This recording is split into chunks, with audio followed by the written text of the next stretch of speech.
Hello, welcome to our YouTube channel. Today, you're about to hear the story of a man who rose from being an unknown boy on a small island to becoming the most powerful ruler in Europe. But before we begin, don't forget to support this video with a like, subscribe to the channel, and leave a comment telling us which historical figure you'd like to hear about next. Your support helps us create more fascinating videos. Now, let's begin. Imagine a man born on a distant island, not part of a wealthy aristocratic family, speaking French with a strong accent, and yet destined to become the most powerful ruler in Europe. That man was Napoleon Bonaparte. Napoleon was born on August 15, 1769, on the island of Corsica. Just 1 year before his birth, the island had come under French rule. His family was noble in title only and had little wealth. His parents wanted to give him a good education, so they sent him to France to study at a military school. Young Napoleon was quiet and often mocked because of his Corsican accent, but he possessed incredible determination. While other boys entertained themselves, he spent hours studying mathematics, history, and military science. It was during these years that his ambition for greatness was born. In 1789, the French Revolution erupted. The country descended into chaos, but for the young officer, it became an opportunity to prove himself. In 1793, during the siege of Toulon, Napoleon demonstrated brilliant military talent. His plan helped the French secure victory, and he was quickly promoted. A few years later, he was already commanding the French army in Italy.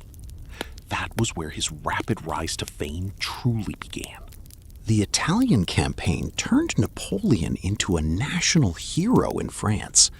His troops were poorly supplied, yet he inspired them by personal example and won victory after victory.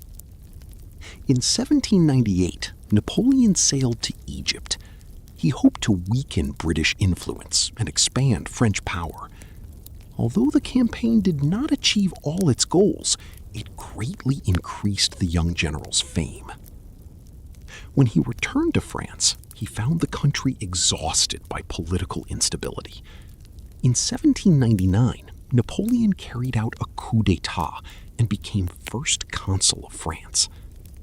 In practice, he now ruled the country. Soon he launched sweeping reforms, a new education system, financial restructuring, a stronger state administration, and the famous civil code. In 1804, he took a step few expected. Napoleon declared himself Emperor of France. During the coronation, he placed the crown on his own head, showing that his authority came from his own achievements, rather than from the church or old royal traditions. A new era had begun, the era of Napoleon. After his coronation, Napoleon launched a series of military campaigns that permanently changed the map of Europe. In 1805, he achieved his most famous victory, the Battle of Austerlitz. The French army defeated the forces of Austria and Russia, and Napoleon came to be regarded as the greatest military commander of his age. Over the following years, France conquered or dominated much of continental Europe. It seemed that no one could stop the French emperor. But with power came growing confidence in his own invincibility. Napoleon tried to destroy Britain economically through the continental system. Many states, however, were unwilling to obey his demands. Among them was the Russian Empire. Conflict was becoming inevitable. In 1812, Napoleon made the greatest gamble of his life, the invasion of Russia. That decision would become the beginning of the end of his empire. For the Russian campaign, Napoleon assembled more than 500,000 soldiers, the largest army of its time.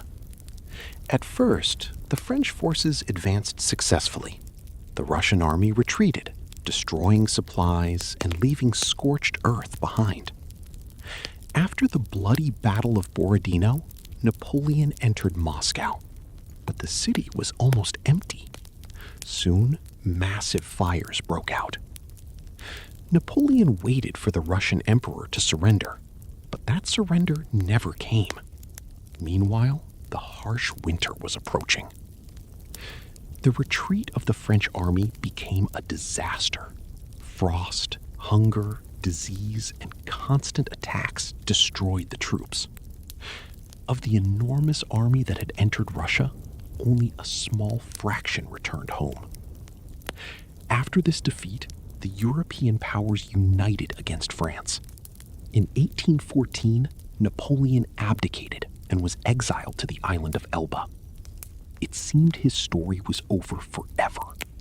In 1815, Napoleon did the unimaginable. He escaped from Elba and returned to France. The soldiers sent to arrest him joined his side instead. The people welcomed the former emperor as a hero. Thus began the period known as the 100 Days. The European powers quickly formed a new coalition. The decisive battle took place on June 18, 1815, at Waterloo. There, Napoleon suffered his final defeat. Afterward, he was exiled to the remote island of Saint Helena in the Atlantic Ocean. Escape was impossible. He spent his final years in isolation, reflecting on his victories and failures. On May 5th, 1821, Napoleon Bonaparte died at the age of 51. Even after his death, he remained one of the most influential figures in world history. To some, he was a brilliant reformer and military genius. To others, he was an ambitious conqueror who plunged Europe into endless wars. But one fact is undeniable. The name Napoleon Bonaparte changed the course of history forever. Thank you all for watching. Have a wonderful day. Don't forget to like the video, subscribe to the channel, and share your thoughts in the comments. See you next time.